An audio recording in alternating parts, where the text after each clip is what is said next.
It's not just the Ghana cedi under pressure. Nigeria is facing challenges of its own. In fact, the IMF has warned that the Naira may experience further 35% depreciation in 2024 due to Nigeria's production challenges. It said that the country's growth could fall to 0 in 2024 this year and only slowly recover to 2% in 2028. Joining me on Zoom is Chibueze Jos Ijobo, who is founder and CEO of ABOC, a B2B e-commerce marketplace enabling export distribution and intra-Africa trade for African manufacturers. It is based in Nigeria.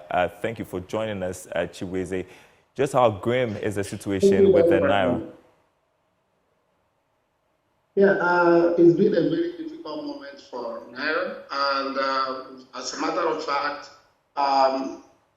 early last month and early end of February, a lot of companies that I know, some that we do some business with, stopped selling some of their product because of this stability of Naira. Then it was swinging so high. Today he wakes up, it's added how many basis points, the next day is down. So it is, but we tell you that recently, in about a week or two ago, Naira is becoming a little more stable. Some of the government policies helping. But then, in the long term, I don't really see us making much progress until not just Nigeria, Ghana, or any other country in Africa, especially in sub-Saharan Africa, start seeing the issue of currency depreciation as a supply issue as against demand issue. Because oftentimes I think most of the inflation and depreciation our government has seen is more of a demand issue rather than supply issue. And that is why we are in the situation where we are now. And how has that situation impacted the business community?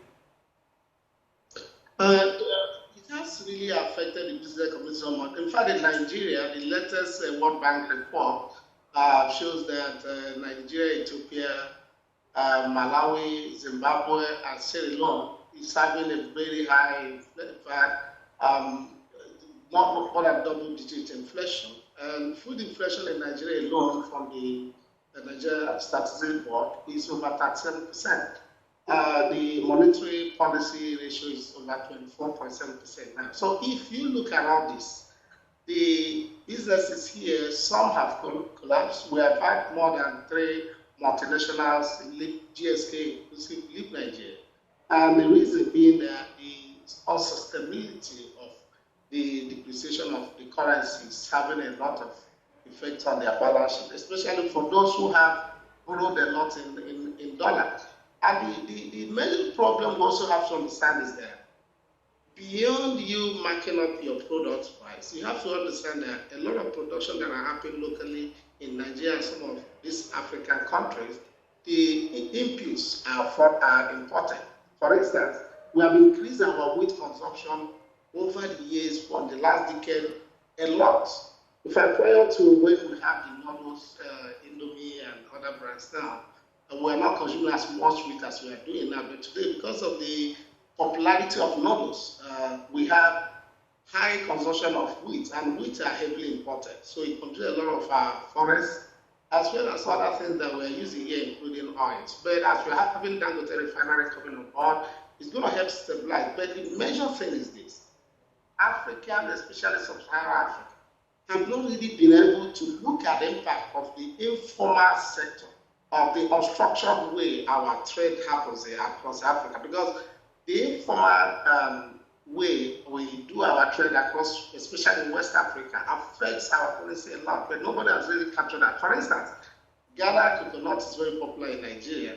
A lot of the pineapple that we consume here comes from Benin Republic. But the fact is that these things do not pass through the normal importation process. So therefore, it affects the currency rate at that level.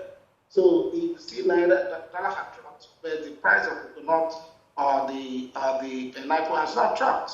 So until African governments look at more ways to structure the informal sector, we will have more grip on control of our currency. And in that area, we have seen a lot of interest from across African countries. companies in Ghana, in Nigeria, are looking for ways to ensure their production locally, and we are having a lot of interest in that sector. You talk about measures put in place by the government to fix the challenges. Are these measures working? Plus, today I read that Nigeria's central bank has offered to sell dollars at a rate of over 1,000 naira to stabilize the local currency. How is the market responding to that? Yeah, the market responded positively. But my worry is that beyond now, if you look at our reserve, it depreciated by 1.something billion in the last 2 weeks. So Nigeria has done a lot of forward trade sale of their oil, used the receipt to fight the depreciation of Naira. But how long are we going to continue doing this? If you look at it in the long term, at the end of the year, the next 2 years, where are we going to get the dollar to keep fighting the depreciation of Naira? So, yes, the policy right now is having an effect. The tightening of the monetary policy is reducing the cash available for trading in dollar and other. But then, in the long term, I don't see this as it's a cycle that will come on up every year. And until we increase our local production and sourcing of our raw materials locally, either you're sourcing from Ghana or the intra-African trade as a whole need to be well strengthened to improve from the level it is now for our currency to start feeling the effect in the long term.